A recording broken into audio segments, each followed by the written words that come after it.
அண்மை செய்தியை பார்த்துக் கொண்டிருக்கிறோம்.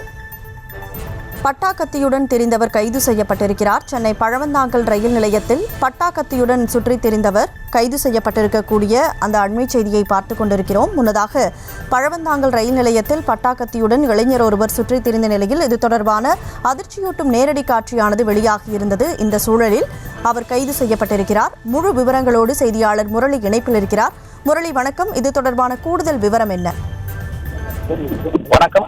பட்டாக்கத்தியுடன் சுற்றித் திரிந்த இளைஞரை தற்பொழுது போலீசார் கைது செய்திருக்கிறார்கள். சென்னை பழவந்தாங்கல் ரயில் நிலையத்தில் நேற்றைய முன்தினம் பெண் காவலர் ஒருவர் மர்ம நபரால் பாலியல் சீண்டலில் ஈடுபட்டு அவரிடம் செயின் பறிப்பும் நடந்திருக்கிறது. இந்த விவகாரம் தொடர்பாக செய்தி சேகரிக்க சென்ற பொழுது 5க்கும் மேற்பட்ட இளைஞர்கள் பட்டாக்கத்தி பேக்கில் வைப்பது போன்ற ஒரு காட்சி நியூஸ் தமிழ் தொலைக்காட்சியில் பதிவாகி இருந்தது. இது தொடர்பாக தொலைக்காட்சியில் இருந்து காவல்துறைக்கும் தகவல் தெரிவிக்கப்பட்டது. இந்த தகவலின் அடிப்படையில் பழவந்தாங்கல் போலீசார் இந்த ரயில் நிலையம் முழுவதுமாக சோதனை மேற்கொண்டிருக்கிறார்கள்.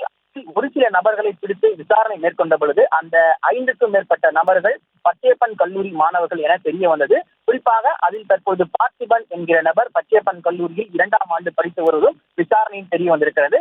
இந்த நபர் தான் நம்முடைய வீடியோ காட்சி பதிவாகி இருப்பதை போலீசார் உறுதி செய்திருக்கிறார்கள். இதனையடுத்து அந்த பார்த்திபன் எடுத்து பேக்கில் வைப்பதும் அதே போன்று மற்ற நபர், அதாவது மாதேஷ் என்கிற நபரிடம் ரயிலில் ஏற்றி அனுப்பி வைத்ததாகவும் விசாரணையில் தெரிவித்திருக்கிறார். இந்த விசாரணைக்கு அடுத்தபடியாக தற்பொழுது பார்த்திபனை போலீசார் கைது செய்திருக்கிறார்கள். கைது செய்யப்பட்டு தற்பொழுது அவரிடம் விசாரணை நடத்தப்பட்டு வருகிறது. முதற்கட்ட விசாரணையில் பச்சையப்பன் கல்லூரி மாணவர்களுக்கும் நந்தனம் கல்லூரி மாணவர்களுக்கும் ஏற்கனவே முன்விரோதம் இருந்திருக்கிறது தெரிய வந்திருக்கிறது. அவர்களை மிரட்டுவதற்காக, அதே போன்று அவர்களை தாக்குவதற்காக இந்த பட்டாக்கத்தியை எடுத்து வந்ததும் விசாரணையில் தெரிவித்திருக்கிறார்கள். அதன் அடிப்படையில் தற்பொழுது போலீசார் அந்த ஒரு நபரை மட்டும் கைது செய்திருக்கிறார்கள்.